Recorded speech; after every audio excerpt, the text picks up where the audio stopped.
Hello guys, Schaufel here with my first Arms Warrior PvP guide. What I show you here helped me to get my first legend title in solo shuffle. So I hope it will improve you too and maybe help you out on some stuff. We will have a look after the new talents, the current 2 strongest builds. Also I will show you the right stats for each build, the macros I used and how I deal damage. Alright, let's hop into the talent tree. There are 2 good builds right now, one of them being the Spear of Bastion build, the other one being Thunderous Roar build.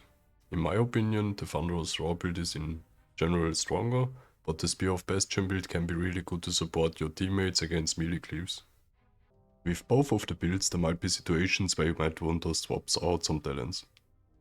For example, when my kill target can be kicked, I love to play concussive blows because my cooldown on pummel is reduced by 1 second and I also deal 5% more damage on them if I kick them.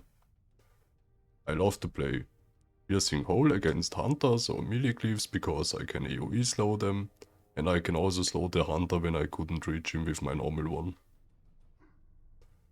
However, against Warlock I like to drop this one and take Wrecking Throw. It's also very strong against Mistweaver Monk. If you have your cooldowns, your damage abilities running, yeah, you can just Wrecking Throw the Dark Pact of the Warlock and it gets instantly down, and if you pair it up for example with Demolition, you can insta one-shot even a Monk Bubble. Or you are playing against a Red Paladin or Mage and you are not playing with a Priest with improved Master Spell, you can just play Shattering Throw to get the bubble or the ice block off. And when I have trouble to survive, I usually drop 1 point and take Inspiring Presence with me. However, if you don't like this, you could just drop it, take Barbaric Training, drop another point, and take Endurance Training, then you have 5% more stamina in general, and 10% less duration on Fear, Zap and ingame effects. However, I don't like this, because I don't use them at all, and I need to waste 1 point in Barbaric Training to get to Endurance Training. Alright guys, let's move over to the right side, the arms tree. Here we got our Ignore Pain back. Later in this guide I'm gonna show you a really useful macro, how you can use this and dump a lot of rage with it. When you dump a lot of rage, you can proc Tactician, which will reset your Overpower cooldown. This is very good because Overpower's damage got buffed recently, and with the new talent Strength of Arms, the critical strike chance and even the critical strike damage of it is far increased by 10%. When you do it on a target below 35% life, you get a bit of rage back. You can now also choose between Anger Management or Spiteful Serenity. If you use Spiteful Serenity, the duration of your Colossus Smash and Avatar is increased by 100%, but the effectiveness is a bit reduced. However, when you use it, play it with Test of Might, because since your Colossus Smash duration is increased, it pairs very good with this talent. Test of Might gives you a little bit of strength when you spend rage while Colossus Smash is active. You get 1% every 10 rage is spent while Colossal Smash is active. Since the duration of Colossal Smash with this is huge, you can get a lot of strength out of it. However, I like this short, bursty playstyle, so I play with him for the kill and Anger Management. There might be some classes with a lot of pads where it's hard to get your unhinged Bladestorm mortal strikes on the kill target, so you can drop it and for example play Hurricane, so you get a bit of more movement speed or strength after your Bladestorm ends. Or you can drop it completely and take Bloodborne, which basically gives you a bit more damage on your bleeds, or you can take Executioner's Precision, which I don't recommend because it got nerfed recently, but even that you could do if you want to. Alright guys, let's move over to my PvP talents. I mostly play Warbringer, Sharpen Blade and Warbanner. However, sometimes I have to drop Warbringer or Warbanner for Disarm or Demolition. The other talents are quite a bit niche. I don't often use them. Storm of Destruction, however, is good damage, but the thing is, you have better PvP talents. I think Warbanner is better, I think Disarm is better, and I think even Warbringer is better. So yeah. Shadow of the Colossus is trash, you never want to use that. Master of Commander can be nice, especially if you pair it up for example with Inspiring Presence. Rebound can also be nice, but it's very niche. You can use it for example against the Warlock and reflect the Chaos Ball for 50% more damage and things like that. But yeah. I mostly play with Warbanner, Sharpen Blade, Warbringer, and as I told you, Warbringer and Warbanner I often switch out to Disarmor Demolition. That's what I play. Alright, let's move over to the stat priority, which is depending basically on which spec you are playing. If you are playing with Spear of the Bastion, you want to have way more crit, so your stat priority is looking like versatility over crit, over tempo, over mastery. If you're playing with Thunderous Roar, you want to have way more tempo and switch it basically with the crit. So you want to have versatility over tempo, over crit, over mastery. You also want to have force bonus, which I have on my legs, hands, shoulders and chest, so I can have the crafted helm, which I like really much because it deals damage to people who are damaging you. So you don't have to have uptime, it's enough if the hunter or mage is damaging you, they get the bleed. I also have the crafted boots, which don't stack with the orc racial, sadly. For enchants, I have versatility on my rings. On my boots, wrists and cloak, I have speed. I also saw some people playing with leech, but I like to have more movement speed for uptime. And on my chest, I have waking stats. For my weapon, I have Sophic Devotion. And I have obviously the 3 gems on the neck, which you can buy from auction house. It's really nice. As gems, I use versatility with haste. But also it depends on the spec. If you, for example, go for the spear spec mostly, then probably it would be better to take versatility with crit. Now I want you to show how I deal damage. My damage priority is kind of like I want to keep my slow up, then my mortal strike off cooldown. Then I want to use execute or sudden death whenever it's possible. I want to use overpower when I can't mortal strike and can't execute.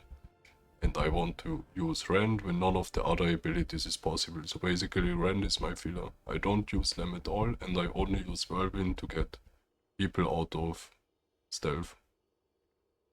If you want to max out your damage, then you do basically Colossus Smash, and then your avatar spear macro, and then your Bladestorm. You can do sweeping strikes before, so you do insane AoE DPS. It also works with the Dragon Roar avatar macro, so you basically just swap out the spear macro with the Dragon Roar macro, and you basically can play with the same key bindings both specs. It's not really a difference. So you probably want to see how it looks like. So you pick your sweeping strikes, Colossus Smash, then you pick your macro with your avatar spear, and then when it ends, you want to hammer the Bladestorm macro. I already have sudden death if you see, so I can basically continue with the normal damage rotation.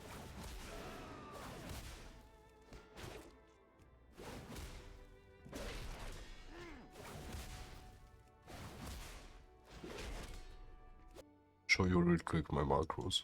The first of two are more of a quality of life thing, which basically makes that I don't have my trinkets to switch out every season down there in my bar. It basically just takes the trinkets which are on slot 13 and 14, and if I have the right ones there, I don't have to switch them out in the bar ever. Next one is my Bladestorm, where I have Ignore Pain cast before in, so I don't get rage cap. The next one is my charge macro, which basically charges to your enemy when you are far away or hamstrings your enemy when you are on top of them. It can also cancel Bladestorm, so if you're basically Bladestorming and your target gets gripped away or teleports away, you press this button and instantly charges behind him and yeah, cancel the Bladestorm. This one is my Colossus Smash burst macro, which basically is Colossus Smash, Sharpen Blade, Blood Fury, which is my orc racial, my unused trinket, and Saltwater Potion, which is only usable in random BGs. Then I have my own add player spear macro, which basically casts my spear on top of myself, on top of my character. So I basically root or charge root my enemies or stun them, and then I basically, when I'm standing on top of them, press this macro and it activates avatar and spear. Only thing you need to keep in mind, the global cooldown needs to be done. So if you use, for example, Colossal Smash before, then you have the global cooldown, and only if it's closed, then you can press this macro, because avatar is off global cooldown, and if you press it before, it will activate your Bladestorm. So let me show real quick. I press, for example, Sweeping Strikes, I get the global cooldown, I get Colossus Smash, global cooldown, and then I press this one. If I would press it before the global cooldown run off, then it would have activated Avatar and it would have just Bladestormed there. But without the spear. So just keep that in mind when using it. For the bleed spec I have Thunderous Roar bind with Avatar, so basically presses both at the same time. I have Execute with a cancelaura Bladestorm in it, so basically when I Bladestorm I can stop my Bladestorm with this button and start executing. I have a bunch of focus macros like focus Stormbolt, focus Disarm, focus Sphere, focus Kick, and they have some additional functions you may not have. Basically like my focus macros do like this. When I don't have a focus macro and I press them, then they get my focus macro. When I press my focus macro with Alt as modifier, I clear my focus macro. What I also have in it, for example, in my focus kick macro, I have charge in it. So if I'm far away from my focus, yeah, then it basically charges and then kicks it. So very useful again.